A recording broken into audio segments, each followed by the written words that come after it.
یو سړی او ډیر زیات غریبو او داسم غریبو چې نه د غرمې د روټۍ درکو نه بیا د شپې د روټۍ در نو پلار روان دي او دا اشعار وایي چې الا موت یباع فاشتریه الا موت یباع فاشتریه وهذا العيش ما لا خير فيه هاي هاي سوک شته چې مرګ خرڅي او زه په بیا واخلم داسې سوک به چې مرګ خرڅي او زه په بیا والم د ژوند نه خدا خدا چې چرته مرګ خرڅيږي او زه په بیا والم او زمړ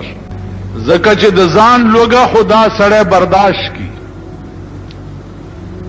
لیکن د بال بچ لوګه برداشت کول چې دی خدای دې چاته نه خي دا د سړی د برداشت نه پای یو سړی ورپسې روانو هغه چې دا اشعار واورید نو هغه ولا یو روپای ورکړه چې خدای بندا مرګ مغواړه دا یو روپای والو بال بجله په وړو والے وخت به پیتیر سړی ډیر خوشحال شو روپای واغستا وړو وړو وخت پټال د زمانه انقلاباتو دا سړی چې دا د لوګي نه مرګ غوښتو د زمانه دیچکو دا سړی د ټول ملک وزیر اعظم جوړ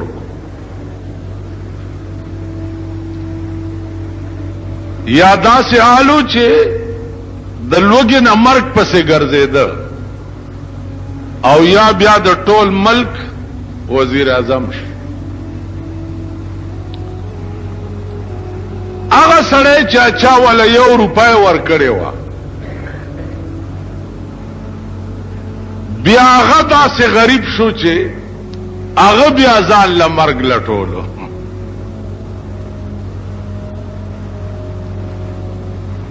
لکه خیال وکړو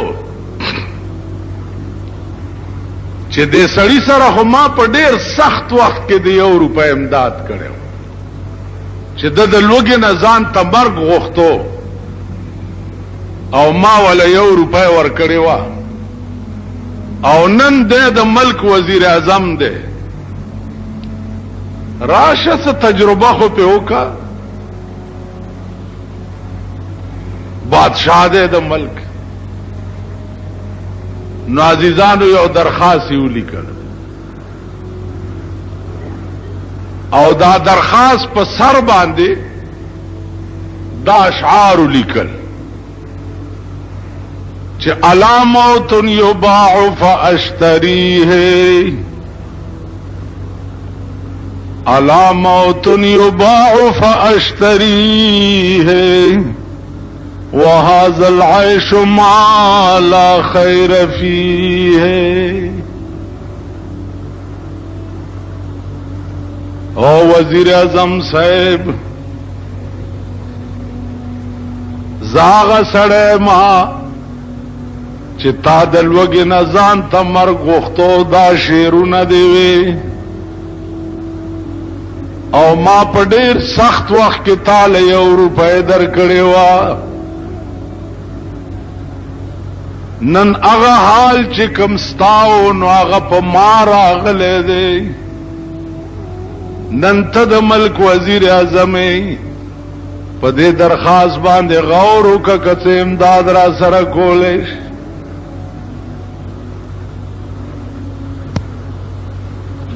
الله درخواست چې څه وخت کې وزیر اعظم ته ورننوت وزیر اعظم ورته ډېر وژړل دا د پاکستان دا کوڅډب وزیران نو درخواست ولا یو څه ایشو پیشو پیونی کی چې امکمه ته یو څه نو او زما ما په آرام کې نه داسې هغه وزیر هر چاته لیکل ته ځای کم دی هغه ورځ یو هلک ما تراغه وی جی وزیر اعلی سے پلیکلی دي چې زه ولا ورکی خو بسته د افسر ته وایي چې زه راکی. ما ورته یو قصه وکړه. تاسو دا خیال کړئ چې جوړ وزیر په دسخط وکړو نو بتا خو جوړ زه د ضیاءالحق نیکه شوم. نو ما ورته یو قصه وکړه. ما یو طالبو په دلی کې چې کتابونه خلاص کړنو پلار ورپسې خط ولیکلو چې راځه کنه بسته ازوی ورته ولیکل چې پلار داسې چل دی چې دلته یو راجا دی دا غلور ده کتابونه مې خلاص ک خدا غلور ده نیم نکاح شوه او نیم پاتې دی نو دعا کوه چې دا نور نیمه مشي نو بیا درځم. ما قبول کړی ده خو چې دا د راجا لور ما قبول کی. ما په خبره پوهیږئ ما قبول کړی ده خو چې دا جنې ما قبول کی نو خبره که خیالو کې استا په قبل دو کې ده که د جنې په قبل دو کې ده په دې مې پوهیږئ. ها تا خو به د وزیر اعظم لورم قبول کړي خو چاغه خودم قبول کی کا. تاسو خیال راغی چې دا بادشاہ لور په بام ناسته ده سره جوړه اغوسته ده او شونډې سری کړي دي سترګې تورې کړي دي او دا تاسو غوندې یو غلام جان روان دی په لاره چې داسې ورته کتلی دي نو دا شعر وی چې سرخ پوشے لب لالے بر لب بام نظر میں آیا سرے جامع او سرے شونډې او تور سترګې پاس په بام ناسته ده خدای سبا کیږي. هغه ورته د پاس ناواز کو چې نه بزوری نه بازاری نه بازار میں آیا کو تکشا پارام تیرے گا. دا د بادشاہ لور ده نه په زور نه په مینت او نه په پیسو دا بستاله سترانش. نو خبره ده راجا د لور خو طالب جان استاد قبول کړي وا خو سوال خو جده د په قبل دو کې نو سوال خو د هغه په قبل دو کې اوس دې به وقوف لار ته ولیکل چې نیم نکاح شوه ده نیم پاتې ده. نو ما غسړی ته وې چې خبره ده چې خبره د وزیر د دسخط نه ده چې وزیر په دسخط کړي ده خبره د متعلقه ډایرکټر ده. دا ډایرکټران په خدای قسم کده دی وزیرانو په دسخط متیازم کوي متیاز کینی تجربه وکړي.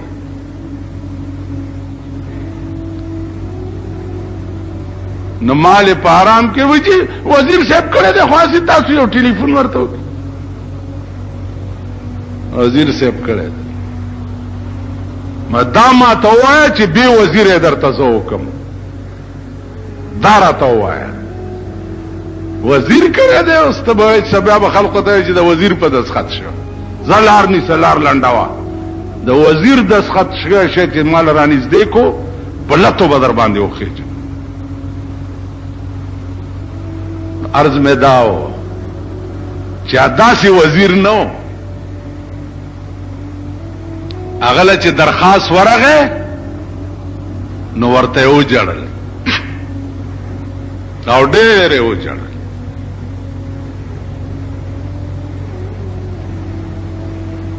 دا وزیران دلته یو وزیر دی د صدر دی زمونږ په علاقه کې ورته یو سړی چای کړی وي نو چای ورته کړی وي او 50,000 خو ورته ډازې وکړې وي کلاشن کوپو باندې الوی کینډیډیټ را روان دی او ډا ډا ډا ډا ډا ډا ډا ډا ډا ډا ډا ډا ډا ډا اوس سړی چې د ویڼې خبره راشي ما په سره منډه کی چې دا دروغه ته بلګونه چې دا ویڼې لګه صفا کی چواری ګنده کړي مالا وزیر پسې دی ځکه نه چاته د چړډه دې کولی هغه ته هغه پسې ګرځا کړ مالا وې اوس نو دا خلق تاسو بارها ټرای کړی دي بارام کتلی دي. وزیران دیتا نه وای، حکومت دیتا نه وای، حکمران دیتا وای چې درخواست ورغه او هغه شیرونه پړاو ک چې نن نه 100 کاله مخکې د ویلیو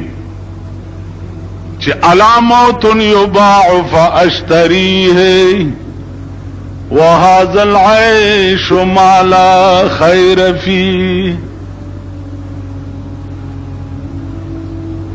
ورته وجړل چاو په ماده سي وختم تیر دی چې ما د لوګي نه ځان لمرګ وختو نو 200 روپۍ راواغسته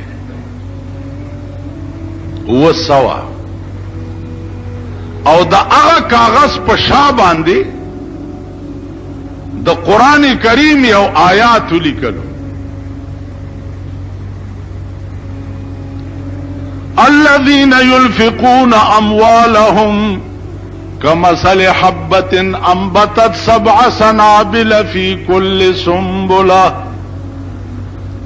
كل سنبلة 100 حبة والله يضاعف لمن يشاء. ودرخواست والا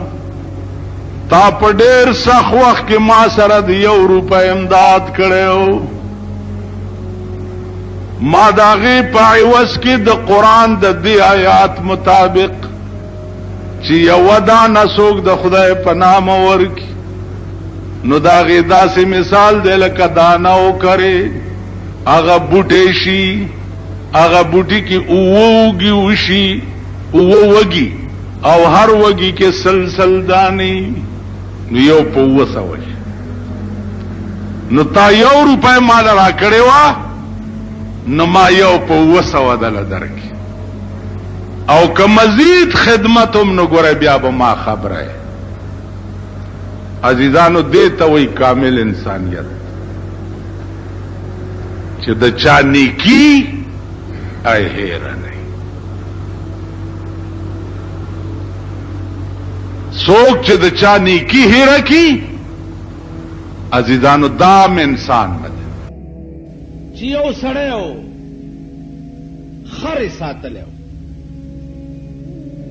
نو په هغه خره به هغې غریب مزدوري کوله چرته سره چلوله پټو ته نو په سره کې یو ملغلره بیا مونته چې ملغلره بیا مونته نو خیال یې وکړ چې هلکه ستا نور څوک دي خو یو ته یو دی دا خر دی او دغه خر په برکت چې دی ته پاللی کېږي نو دا داسې ښه مری ده راشه دې خر ته یې په غاړه کې واچو نو ملغلره خر ته په غاړه کې واچو چرته یو جوهري پې راپېښ شوی دی چې کتلی دي چې اوفوی دا خو ملغلره ده او دا خر والا د دې خر په غاړه کې اچولې ده دا خر والا ته پته نشته چې دا د 100 روپو ملغلره ورته ویل کاکا دا مری خرڅی نه نو خر والا ورته وی چې ولې نه خرڅو وی په سوی ورکې وی خو چې څه دې راکړه هغه ورته یو 10 روپۍ رایستی دي نو هغه وخت کې په 10 روپۍ 10 خر کېده 10 روپۍ چې خره والا کتلی دي لیونی شوی دی او زرې مری را پرانیستې ده د خره د غاړې نه هغه سړي له یې ورکړه او اوس په یو منډه روان چې هسې نه چې دا سړی بیا را واپس نشي چې نه عالمه جوهری ځان له په منډه روان دی چې د خره والا ته پته ونه لګي چېرته چې دا د 100 روپو ملغلره ده او خروالا ځان له په منډه روان جوهری هغه مری یوړه او ډیر اعلی مالوچو کې لاندې باندې او خب بهترین بکس کې کېخوا ډیر په قدر او په عزت لکه د زرګر دکان کې تاسو وګورئ د سرو زرو کالو د پاره څه ښایسته ښایسته بکسونه جوړ کړي څه زمانه پس بادشاہ ته د هغه ملغلرې ضرورت شه چې کومه ملغلره کال پس په سپای کې یوه خېږي اوس کال پس سپای کې یوه د دې څه مطلب دی دا معنا ده په دې سمندر کې سپای داسې یو شی دی داسې بند چې اسمان کې ګړګړ وشي نو دا سپای د سمندر د بیخ نه روانه شي او پاس سر تراشي او د خوله پرانیستی شي او داسې وازه خوله ونیسي نو چې ساس کې پکې راوغورځېږي که یو ساس کې باندې دا سپای بند شوه او سمندر بیخ ته لاړه نو هغې کې کال پس دا یو ساس کې نه یو ملغلره پیدا شي د هغې یو قیمت بیا لکونه روپۍ او که دې سپی هرس وکړو او خوله یې وازه نیولې وه دویم ساس کې تم نو کال پس پکې دوه ملغلرې وي خو د دواړو قیمت د هغه یو عمرنۍ بیا نو ځکه مولانا روم وایي چې کاسه چشم حریصاں پر نشد کاسه چشم حریصاں پر نشد تا صدف قانع نشد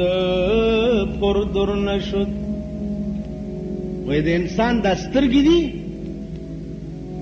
دام د هرس نه نه ډکي خو چې لږ شی راشي ورپسې نور وی چې نور راشي ورپسې نور وی تا صدف قانع نشد پر در نشد لکه هغه سپی چې دویم ساس کې تخله وازه نیولې ولري نو قیمت یې کم شي زما عزیزانو بادشاہ وی چې ما ته ملغلره پکار ده خو هغه ملغلره پکار ده چې کومه کال پس په سپای کې یوه وځي دې جوهري ووایي چې ما سره شته منډه کړې ده او بکس یې راغستی دی چې پرانیستی ده چې ګورې ملغلره دوه ټوکړې پرته وه ماته وه دې جوهري ورته ووایي چې بیړه دې تباه شه د خره په غاړه کې خرواله اچولې وي نو نه ماتې دی او چې ما په بکس کې دومره په عزت او مالوچ لاندې باندې نو ماته شو ملغلره ورته وایي چې زما بیړه مه تباه کوه جوهري بیړه ستا تباه شه خره والا که زه د خر په غاړه کې اچولې ومه نو خره والا ته دا پته نه وه چې دا د لکو روپو ملغلره ده کنی زه به خره ته غاړه کې نه اچول نو اوس ما ته ولې شوې ما ته ځکه شوم چړه مې وچاودو چې تا ته زما قیمت معلوم او په دومره سپک قیمت ته واغستم په لس که خرواله زه د خره غاړه کې هم خو هغه ته زما قیمت نه معلوم تا ته پته وه چې دا دومره اعلی اوچت شی دی او بیا دې په دومره سپک قیمت واغست